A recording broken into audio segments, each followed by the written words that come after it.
Hi, everybody. I am Reshma Ram. I am a CA by profession, but I'm currently working in the wholesale retail industry.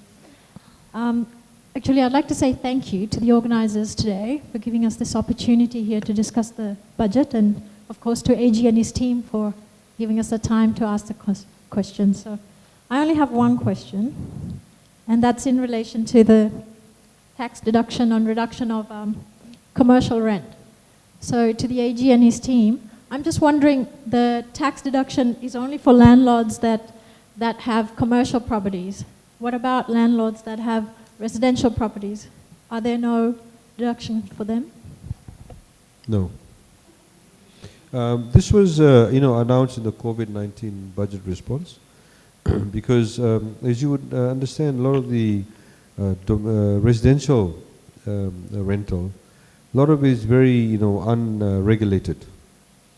A lot of instances, there is no commercial agreements. We have all those sorts of anomalies, and that's again another structural area we need to address. There is a preliminary law that we are looking at. For example, countries like Australia, when you have residential properties, when you pay the bond, it does not actually go to the landlord. It goes to an independent body. The bond money is kept. When I finish the term of my tenancy and I want to go, then the bond, if there is any dispute, then the adjudicating body becomes the independent body. A lot better regulated. We want to move towards that. But there's also a lot of scams that can come out as a result of that. With commercial buildings, less more opportunity to do that. So our target was to help those people, for example, who have commercial properties so they don't get booted out of their shops. Because if the shops actually close down, there are a lot more people affected in the sense that unemployment increases. People will be working there. So we wanted the shops to be open. And also, a lot of these people who actually rent residential properties don't actually pay tax. Commercial guys do pay a tax. So it's a lot easier for them to give them some form of relief by way of the tax rebate, etc., which we have now extended till the end of next year. But for residential properties at this point in time, no.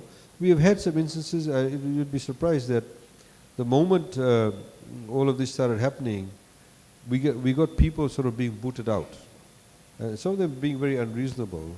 And we could only sort of informally intervene. We didn't ourselves, but we got FCCC to talk to the landlords. And even though FCCC is not actually legally empowered to impose any penalties, but they still spoke to them and reasoned with them. So a lot of people got relief, in that sense. They're paying they're playing the facilitating role. And one of the easiest things was, of course, to say to the landlords that, look, if you boot them out, if you got, they're paying $5,000 a month, I assume in that kind of range, say $2,000 or $3,000 a month rental, and now they cannot afford it. If you brought it down to say, or if you insist on maintaining it, who else is going to come and pay that? Because the market is such at the moment. Everybody's looking for a reduction. You're going to find readily available tenants. In any case, if you sort of reduce it and you can come back and they can come back when they get their jobs, then it's better. You've, of course, now got a relief. Now you no longer have to pay VAT. We've removed that now. So that's gone. Because previously, if your rental income was more than $100,000, you had to pay VAT. So we've removed that altogether.